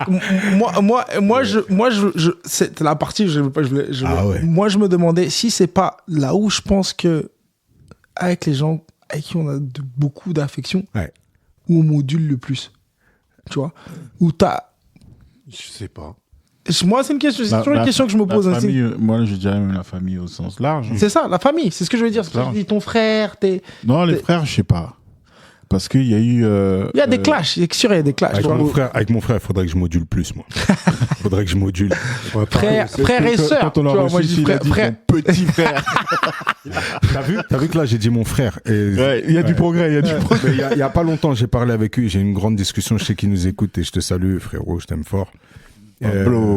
L'homme Pabs. Il y a eu un moment là où j'ai vu ça, tu vois, que mon ego, comment il étouffe, comment il truc là, tu vois. Et il y a que très peu de temps là, il y a un moment, je te jure, le pauvre, on était au bout de 3h30 de discussion, il devait se lever le lendemain. Vraiment, j'ai arrêté, tu vois. J'ai dit, je suis en train de te faire de la merde là. Écoute pas ce que je te dis. Là, j'ai modulé. Mais sinon, non, clairement, c'est c'est dans le couple. Avec les gosses. Non, avec les enfants, je sens pas ce truc où j'ai besoin de moduler mon ego, non. J'ai besoin de pas les étouffer. J'ai besoin que mon ego ne les étouffe pas. C'est plus ça qui me fait peur, tu vois. Mais... ça serait un peu... comment dire, hypocrite de venir dire les individus, il faut qu'ils soient ce qu'ils sont et puis tu étouffes les gosses, quoi, tu vois. Clairement. Donc moi, c'est plutôt leur donner l'espace d'expression et qu'ils puissent faire ce qu'ils aiment faire et justement... essayer de construire leur ego, et c'est des échanges que j'ai avec eux, justement, c'est de pas se laisser balader marcher sur les pieds par les copains, ce qu'ils ont vu à gauche et à droite. C'est le fond, c'est de quoi tu as envie toi, tu vois. Donc c'est les conversations qu'on peut avoir, mais si tu reviens dans ce cadre familial là, je sais pas, j'ai du mal à ne pas être moi-même. Ça m'a tellement fait souffrir et ça me fait tellement souffrir que parfois c'est advienne que pourra. Tu peux gober ou tu peux pas gober, mais c'est le gars qui est là. Voilà. Moi, ça a été ça mon mot de fin.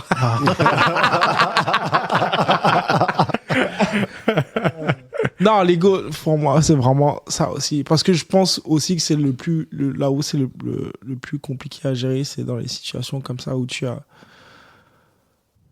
as beaucoup d'estime pour toi-même, tu as beaucoup d'estime pour des gens autour de toi. Et parfois, tu te dis comment faire pour ne pas les étouffer avec ton ego. Même si au fond c'est que toi que t'exprimes, tu vois. C'est pas de la surdimension, c'est pas quoi que ce soit. C'est juste toi que t'exprimes. Mais tu peux te rendre compte que parfois les gens qui sont autour de toi, ça les affecte. En fait, ma conclusion à ça, en fait, c'est que les gens qui peuvent pas tolérer ça doivent disparaître. Et tu dois prendre ça et le mettre avec des gens qui le tolèrent et qui, en fait, qui le nourrissent. Tu vois, qui puissent le nourrir et continuer de t'élever. Et genre, c'est pas renforcer ton ego, mais continuer, comme il disait Sergio, continuer de mettre des briques, continuer de builder, continuer d'ajouter de la valeur à ton parcours et à qui tu es. Ouais, clairement. Moi, C'est une excellente conclusion, ça. Ouais, dans cet entourage, il y a cette notion un peu de ton territoire, tu vois. C'est des trucs que j'arrive maintenant à matérialiser. Et quand tu es en paix avec toi, là, dans ce truc-là, finalement, tu rayonnes.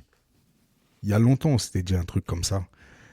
C'était dit, ouais, on sauvera pas le monde, mais si on arrive juste à rayonner sur le premier cercle, là, c'est déjà suffisant. Et je pense qu'il y a ce truc-là, quand tu arrives à être en paix vraiment avec toi, quand tu arrives vraiment à avoir, que tu touches vraiment cet ego-là, mais qui te nourrit, qui te nourrit toi en vérité, ça rayonne et t'infuse. Et en effet, les gens disparaissent naturellement, ou alors, ils ont compris qu'ils peuvent pas piétiner ton territoire, et en même temps, le leur est sauvegardé. Donc, c'est un sacré numéro d'équilibriste. Hein. Ça dure... Moi, c'est fini, je parle plus là. Mic drop. C'est un épisode qu'on aurait dû faire en vidéo. Hein. De ouf. Ah, c'était un plaisir en tout cas. Est-ce que tout le monde est en phase avec cet épisode, les gars? Je viens de le dire. Mais quel ego, putain, je dis les gars. Non, en vrai, moi, c'est un pur moment toujours de passer, de rester ici encore avec vous. Ça se fait pas souvent, donc je continue. Je tiens à vous redonner encore de la force pour ce que vous faites. Franchement, vous augmentez toutes mes semaines à Toronto. Merci, Paro. Et les invités aussi. Les invités aussi. Vous avez des invités de qualité toutes les semaines. Donc, continuez. On vous suit de loin, de près. Merci beaucoup, frérot. Ça touche. Et, Thanks, bro. La force est reçue. Et garantie, réécoute l'épisode quand il sortira. C'est toujours un moment de plaisir de se remettre. Parce qu'il y a quelques fous rires là, ça fera du bien dans quelques On va tous finir à terre comme des nuls.